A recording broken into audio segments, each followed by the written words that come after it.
After Germany surrendered on May 8, 1945, a feared surname became a document for police and schools. Before that day, children of Nazi leaders lived behind guarded doors.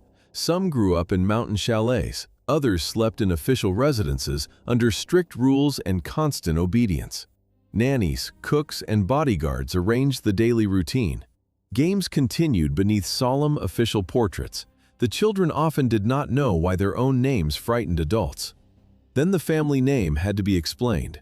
Authorities arrested or interrogated some of these children, while schools rejected others and officials kept watch.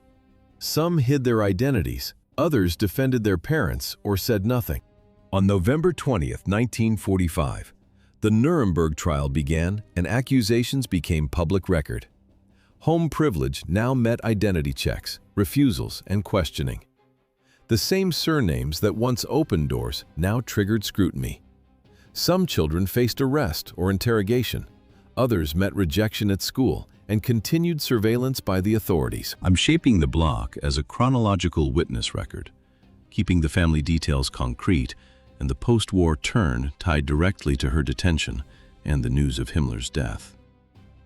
Her surname had already become a liability for other children. Gudrun Himmler carried it from birth with a closeness to her father that survived the war and his death. She was born on the 8th of August, 1929, the only daughter of Heinrich Himmler, the Reichsführer SS, and Margarete Boden, a Protestant nurse. Heinrich controlled her studies, daily routine, and friendships. Nationalism and racism filled the household. He took her on official visits, including Dachau, where a photograph shows her among senior officials. At home, their contact was constant. They spoke by telephone every day, and he sent flowers and sweets. She affectionately called him Papa Viajero. When he became Reich Minister of the Interior, she wrote in her diary about her wild joy. His promotion became a personal source of pride for her. Then the war reached her pages. In June 1941, 12-year-old Gudrun wrote about the attack on the Soviet Union and her anguish over it. Germany's position worsened.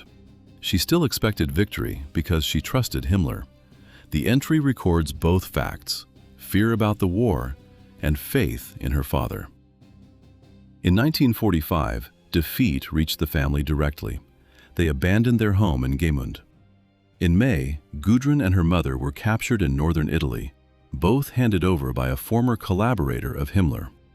They passed through detention centers in Italy and France before authorities transferred them to Nuremberg. There, Gudrun encountered the crimes attributed to her father. She was 15. The news of Himmler's death on the 23rd of May left her bedridden for weeks. She rejected the official account of suicide and believed he had been assassinated. That conviction stayed with her. The record begins earlier in a June 1941 diary entry. A girl wrote about fear of the war, yet tied her hope of victory to her father. Her father's name followed her into detention. Officials wrote Schmidt on her papers. Gudrun rejected it at once. Himmler was her name. Released in 1946, she and her mother entered a Protestant convent. They registered as mentally weak to reduce reprisals. Gudrun said she wanted to resemble her father. In 1947, an art school refused her after learning her identity. A social democrat secured vocational training. While learning sewing, she lost jobs and rooms when people recognized the name Himmler. Repeated rejection pushed Gudrun toward a public answer. A social democratic politician secured vocational training after arguing that children should not carry their parents' guilt. She learned sewing. Recognition still cost her jobs and rooms. Gudrun kept the surname Himmler and openly called her father the Reichsführer SS.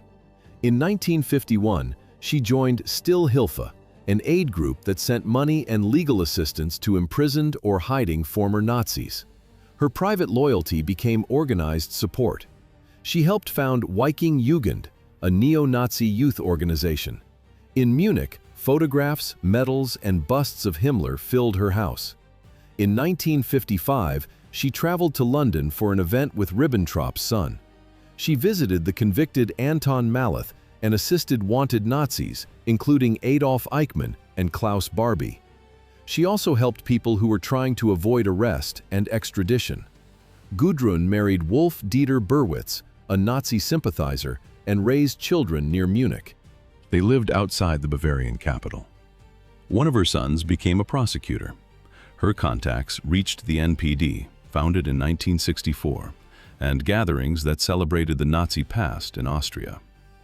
She spoke to the press once in 1959, then avoided journalists. Asked about her work for Stille Hilfe, she answered, "I do not talk about my work." The sentence was brief. The activity continued for decades. Gudrun died on the 24th of May, 2018, aged 88. She had defended her father in public, assisted former Nazis, and refused to separate her name from his political identity. The surname opened access to people, meetings, money, and protection for men wanted by authorities. Viking Jugend, the youth organization she helped create, was banned in 1994. Edda Göring entered the world under her father's rank. 500 aircraft crossed Berlin on the 2nd of June, 1938. She was Hermann Göring and Emmy Sonnemann's only daughter. Officials treated her birth as a public event. Her photographs soon appeared on thousands of postcards. The celebration continued that autumn. On the 4th of November, Edda was baptized at Karenhall, her father's hunting residence. Adolf Hitler attended as her godfather. Karenhall stood about 60 kilometers from Berlin, surrounded by forest. It held a pool, a private cinema, small trains, a zoo, and art her father had taken. Cologne sent Edda a Renaissance painting by Lucas Cranach the Elder. The Luftwaffe gave her a dollhouse modeled on Potsdam Palace. Governesses directed her education. Her parents arranged performances for her. Visitors came through the residence. Edda met Benito Mussolini, the Dukes of Windsor, and Charles Lindbergh. Her childhood remained tied to her father's position. Then the war reached the family. On the 31st of January 1945, Edda and Emmy left Obersalzberg as Soviet forces advanced.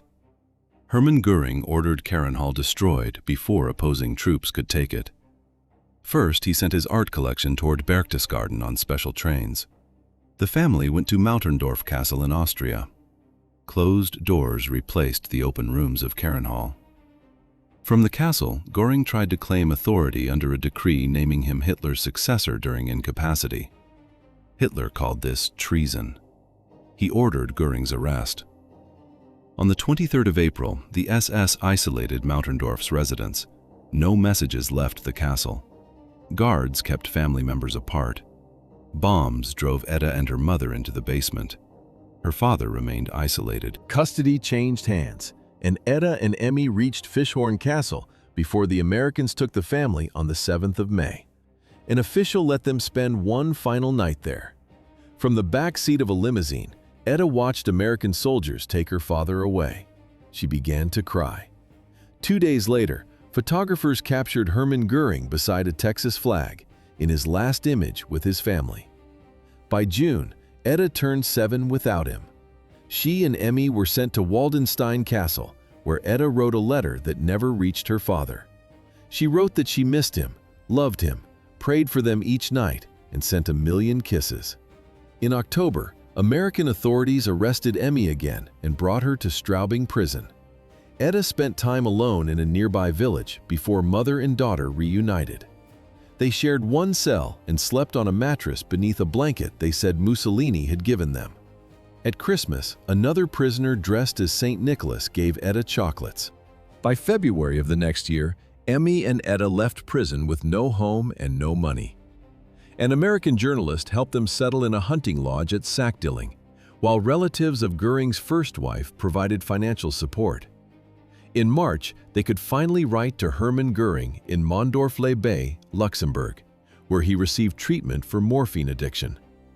Later, prison rules allowed several visits in Nuremberg.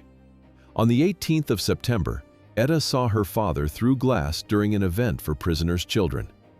The 30th of September, became their last meeting. The separation ended with a death notice. On October 15, 1946, Hermann Göring swallowed a cyanide capsule before his execution. Edda was 8. Emmy told her exactly what had happened. No concealment. A year later, officials detained Emmy again during denazification.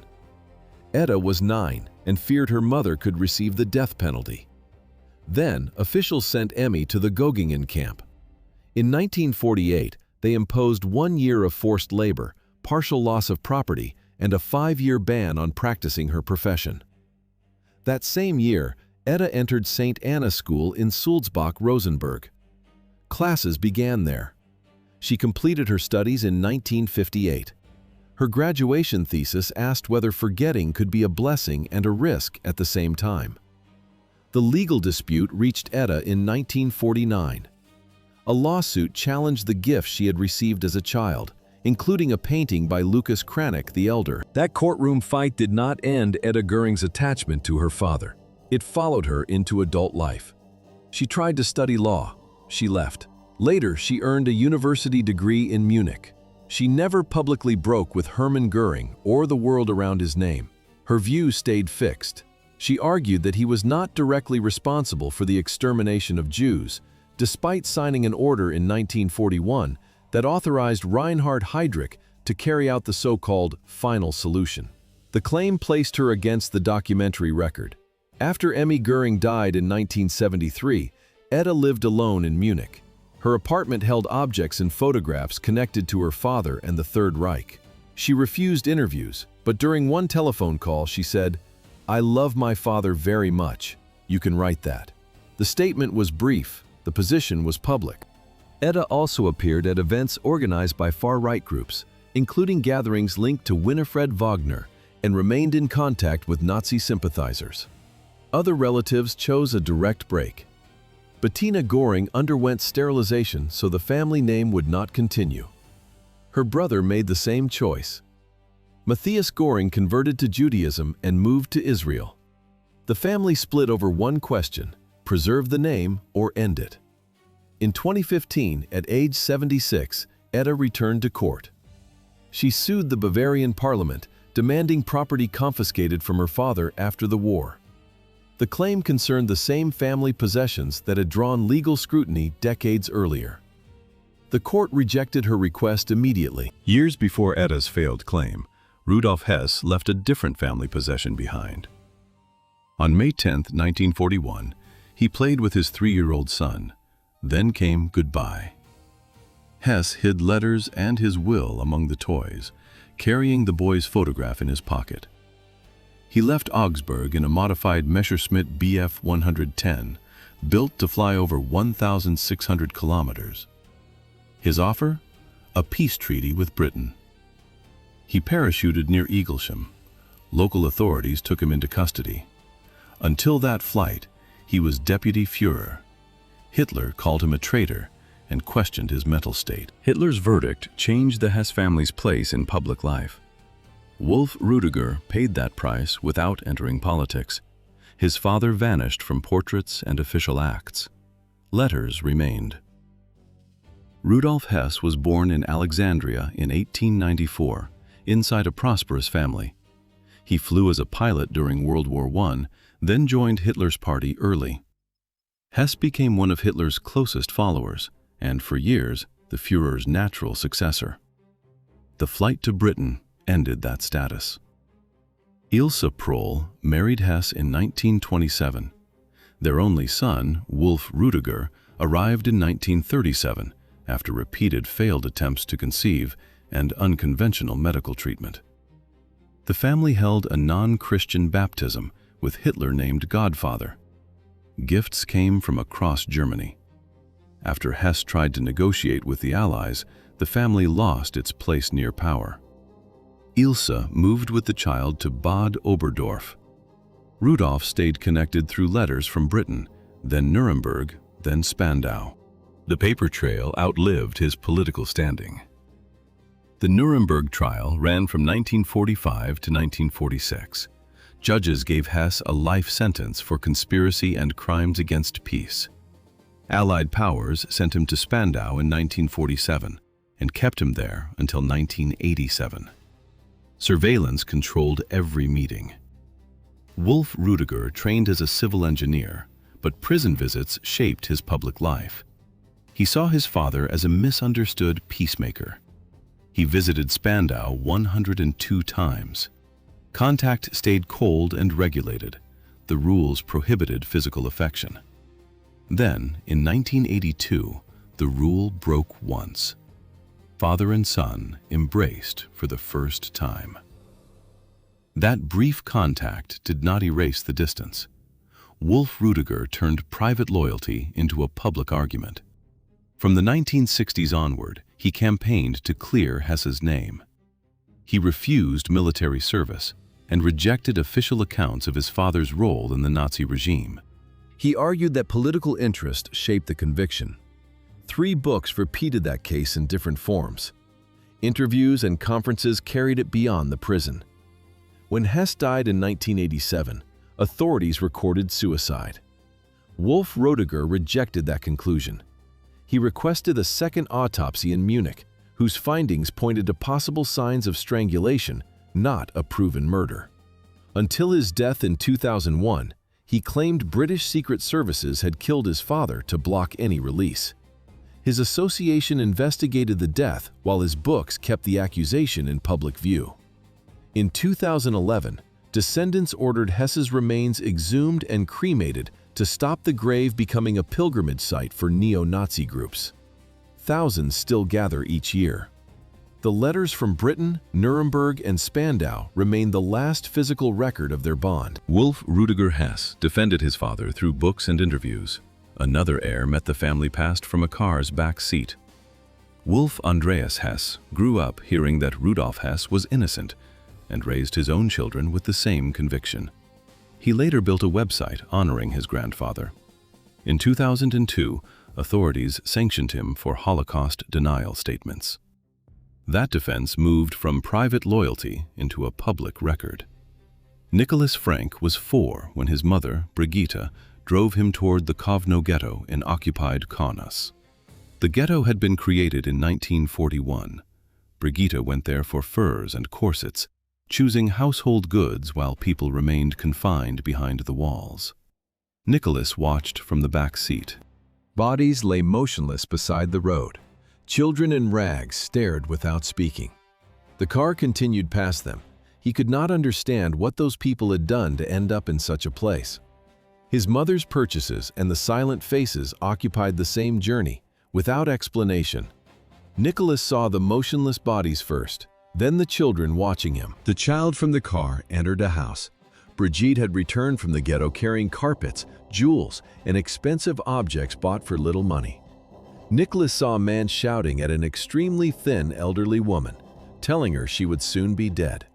That scene stayed with him for years, even when he later wrote about his father from a desk in an unheated room. Since 1939, the Frank family lived in Wawel Castle in Krakow. A Reich flag flew above the roof. Servants carried meals on silver trays through spacious rooms, while Brigitte spoke of Hans as the King of Poland. Luxury stood beside the ghetto. At home, Nicholas was the strange one. His parents paid little attention to him. Hans was cold and sarcastic, often mocking the boy, while Brigitte left his upbringing to nannies. The children moved through German boarding schools or spent long periods in Bavaria, far from the occupied territory. Hans Frank was a lawyer and one of Hitler's first defenders. He helped give legal form to the Nazi state. In 1939, Hitler appointed him governor of occupied Polish territory. From Krakow, Frank administered the general government, which existed from 1939 to 1945.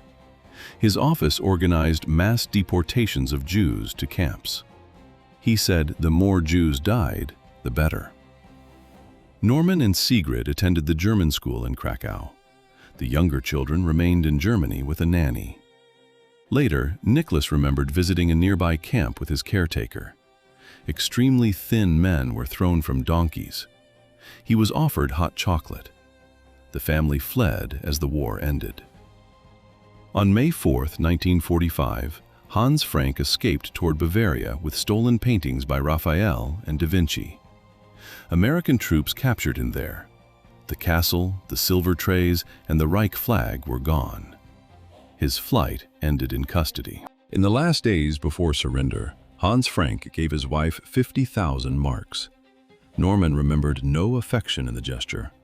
Then Frank handed the Allies 40 volumes of his personal diaries, voluntarily. Inside, he had written that Jews must be killed wherever they were. He believed those pages would justify him. They did the opposite. The main Nuremberg trial ran from 1945 to 1946, and Frank tried to kill himself twice during the proceedings. In prison, he converted to Catholicism. On the 16th of October 1946, guards hanged him. Nicholas was 7 years old. He did not cry. His father had promised to spend Christmas together. That meeting never happened. They never said goodbye. A year later, Brigitte Frank was arrested and sent to the Göring camp with wives of other senior officials. She shared a cell with Ilse Hess and Emmy Göring. Nicholas visited her 4 times. After her release, Brigitte described the imprisonment as wonderful vacations. The family then lived with few resources. Nicholas entered a school on the island of Fur and found some peace there. He studied law, literature, and history, but completed no degree. Journalism became his work. He wrote for Stern, the magazine that began publication in 1948. The private silence ended in print. In 1993, Nicholas published My Father, A Confession Without Mercy. He called Hans Frank a murderer, a coward, and a servile man. For years, he carried a photograph of his father's corpse. That image outlasted the promise of Christmas, the prison visits, and every excuse spoken afterward. A single photograph became the measure of his break with the family. Nicholas Frank carried it into a conflict with his mother and siblings. In 1959, during a hospital visit, he gave his mother pills and tried to kill her. She died on March 9th, his birthday. He never forgave her. Norman Frank chose another path. He left for Argentina in 1951, worked in a mine after Nazi groups recognized him, then returned to Germany. Above his bed hung a portrait of Hans Frank. He admired Nicholas's courage, yet kept loving their father until his death in 2009, after years marked by alcohol. Sigrid moved to South Africa, defended apartheid, and denied the Holocaust. Apartheid ended there in 1994. Reich took her own life in 1981. The siblings answered the same father with attachment, denial, silence, and death. The main Nuremberg trial had ended on October 1, 1946. Nicholas chose exposure. He became his father's chronicler and condemned descendants who hid Nazi crimes behind stories of a loving parent. He spoke in schools. He named the excuse in public. The name under public scrutiny resurfaced in Twisted Metal. On April 25, 1971, a white Opel collided head-on with a United States military truck. The driver lay trapped and badly injured. A mechanic recognized him. Decades earlier, that mechanic had worked for Himmler. The injured man was Martin Adolf Bormann, son of Hitler's secretary. He wore a cassock. The leather-shorted boy from the mechanic's memory had become a priest. Martin Adolf was born on April 14, 1930. He was the firstborn of Martin Bormann and Gerda Buch, and Hitler's first godson. His childhood unfolded in Obersalzberg, an elite Nazi enclave in the Bavarian Alps, about 900 meters above sea level. His father controlled Hitler's inner circle, personal finances, and final will. When Rudolf Hess fled to Britain in 1941, Martin Bormann became Secretary General of the Nazi Party. Power moved into the house. Martin grew up among children of Nazi leaders. Mussolini and Chamberlain appeared during official visits. His father ordered constant changes around Obersalzberg. Home life rejected Christianity. primary school removed him from religion classes, while his mother defended polygamy as a way to strengthen the Reich. 9 children filled the family. One sister died soon after birth. Then, at 10, Martin was sent to the Reich school in Feldafing as punishment. Admission came because he was Bormann's son. The school gave him military training. Adjustment was difficult. He stayed. Separated from his parents, Martin saw them only during holidays. His father remained distant and authoritarian. In 1943, during a visit, Martin was asked what Nazism meant. His answer was firm: fulfilling the Führer's will. The words came before the collapse. In April 1945, the school closed and scattered its students. On May 1st, Martin heard the radio announce Hitler's death. Then the broadcast stopped. The school was gone.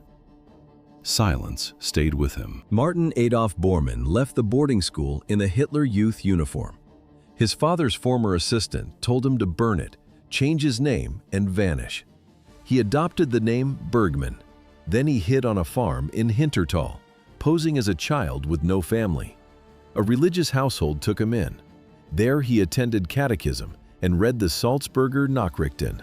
Photographs from the concentration camps showed him what the regime had done. He understood who his father was. The name he carried had become evidence. On the 4th day of May 1947, a village priest baptized him as a Catholic after Martin confessed his identity. He studied theology and became a priest in 1958. In the Congo, he worked as a missionary during the 1960s and survived torture and staged executions. He returned to Germany after that work, carrying decisions that separated him from his family. A car accident in 1971 left him in hospital, where he met a former nun. They married that same year. From 1973 until 1992, he taught religion in schools. In 1972, investigators found his father's remains in Berlin and identified them first through the teeth, then through genetic tests. The discovery ended the rumors. Some had claimed Martin Bormann escaped to South America. Others said he worked for the KGB. Martin never saw his father again, yet he feared that the man might return and condemn the life he had chosen. His sister Ilse remained a Nazi sympathizer and died in 1957. His mother, Goethe, died in 1946 after receiving baptism. Martin met descendants of Nazi officials and Holocaust survivors in gatherings organized by the Israeli psychologist Dan Bar-On.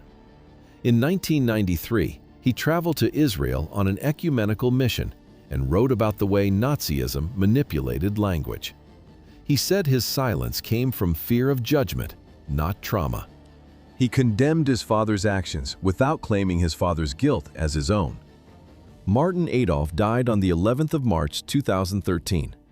His break with that family did not erase the name.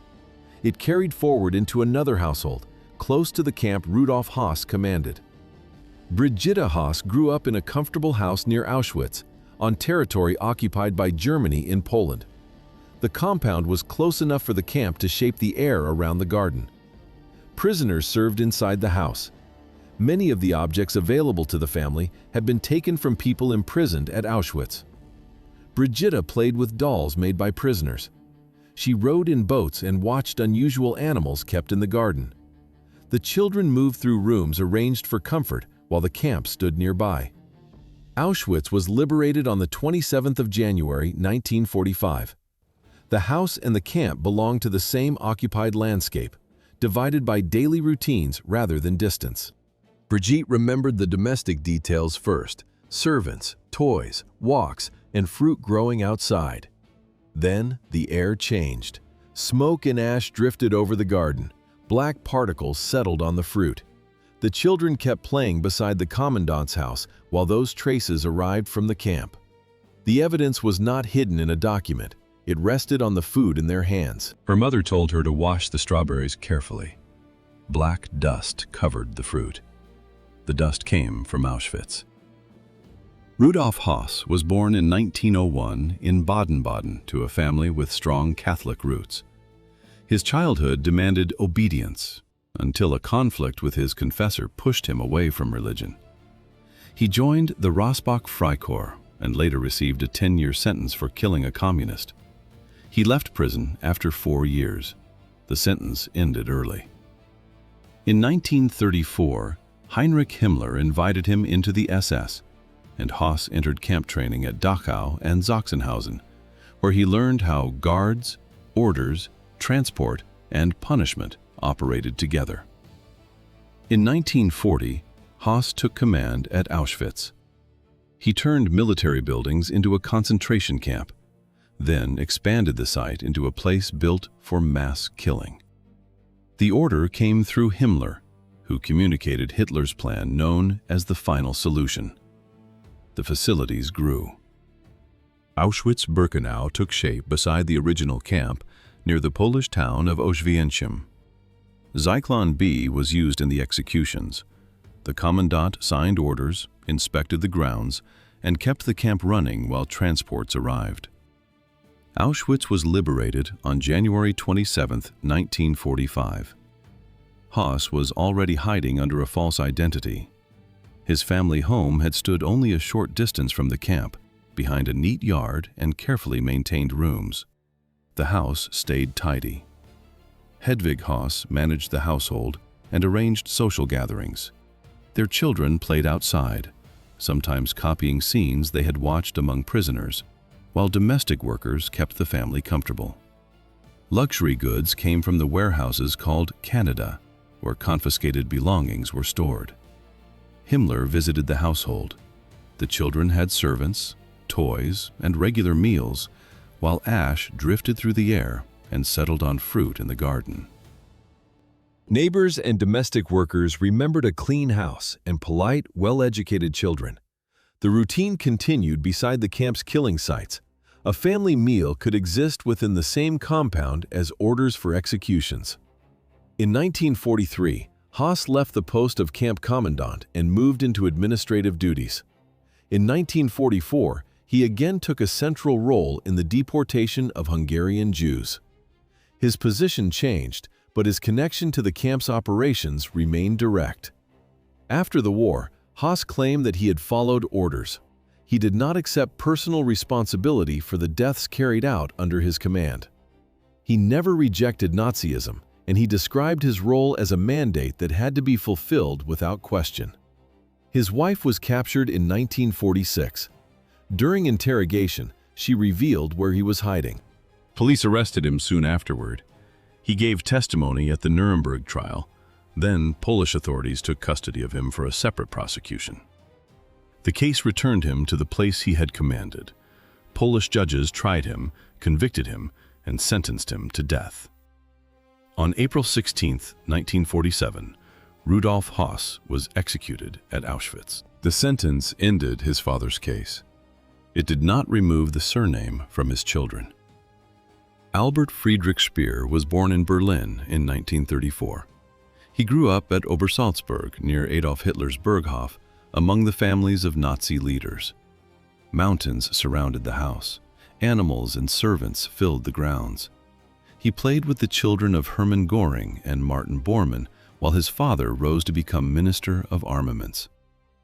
The war seemed remote there, although the adults around him directed a regime already at war. His father was often absent. Speer later linked his stutter to that home and to the distance between father and son. Then the regime collapsed. The family left a luxury residence for a modest 2-room apartment. The address changed. The name did not. Speer became an urban planner. Through AS&P, he led projects in Europe, Asia, and the Persian Gulf, and he took part in planning stadiums for the World Cup held in Qatar in 2022.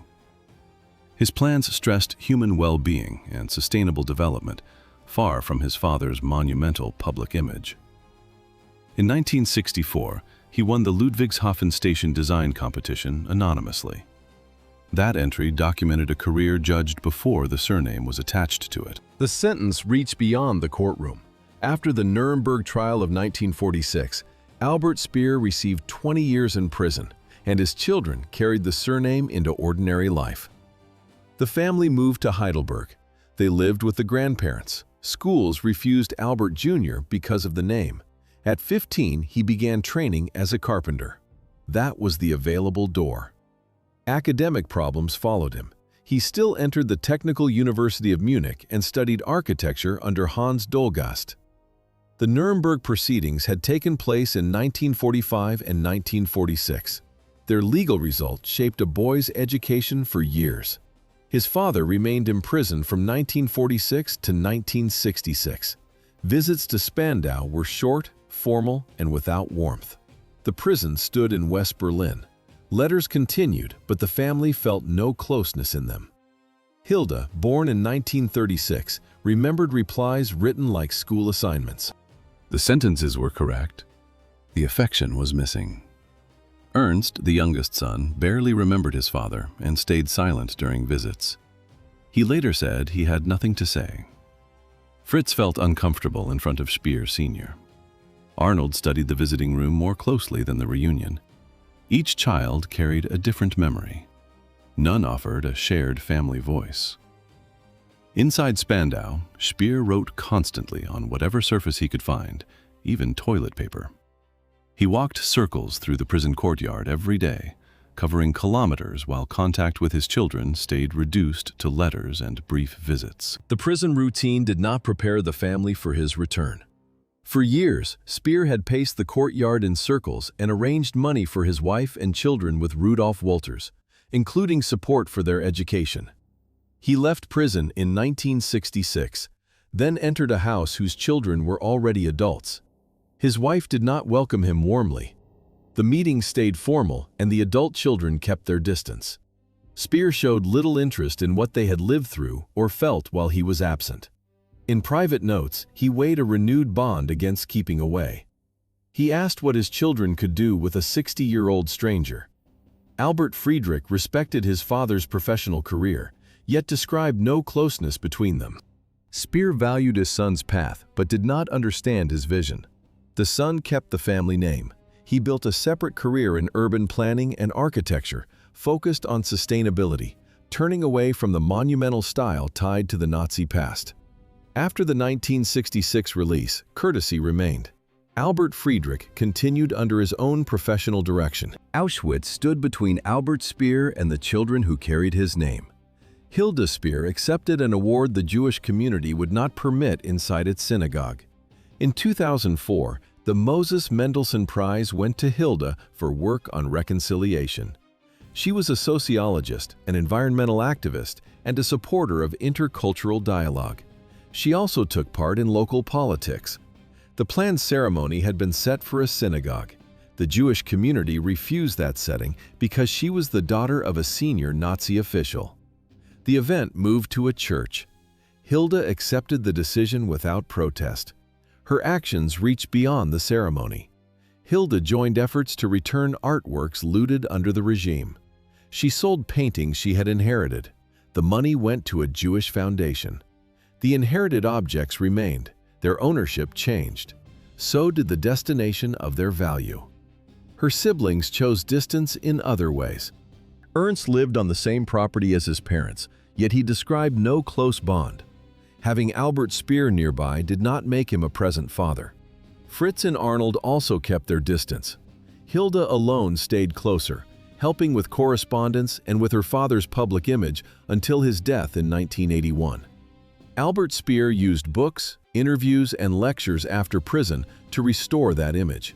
His memoirs and the Spandau Diary reached a wide audience. At home, the separation remained visible. His children did not share one response to his past. Margaret, the youngest daughter, chose photography. In 2007, she published Are You Speer's Daughter? The book addressed what it meant to be the daughter of a criminal of the Reich. That family question did not end with a daughter's book. In 1981, Albert Speer died in London after traveling there for an interview. He had spent the years after his release publishing books, giving interviews, and lecturing. His memoirs and Spandau diaries traveled widely. The public version came from Speer's own pages. Then Rudolf Wolters handed a historian texts Speer had left out. Later documents contradicted his account. They showed Speer's active role in deportations. They also concerned the organization of extermination. The papers changed the argument inside the family. His sons kept the Speer name, yet did not confront their father in public. Hilda said guilt is not inherited, shame is. The record bound Albert Speer to deportations and the organization of extermination. Rolf Mengele carried a name already tied to the record of Nazi crimes. His father was the doctor who decided which prisoners lived and which died. As a child, Rolf did not know that man's identity. His mother, Irene, gave him another story. She said his father had died in combat as a hero. The relative called Uncle Fritz lived in South America. Rolf believed the family's version. Then he turned 16. The distant relative was Joseph Mengele, one of the most wanted criminals after the war, and the man was Rolf's real father. The truth followed him into school corridors. Other pupils used his surname before they knew anything else about him. They called him Little Nazi. They called him SS Mengele. At home, nobody discussed the subject. Outside, the name did the speaking. Rolf was treated as an outsider because of a father he had never known. Shame had become part of ordinary life. After 5 years of preparation, Rolf Mengele entered Brazil in 1977 under a friend's passport. He was 33. At home, nobody spoke about Joseph Mengele.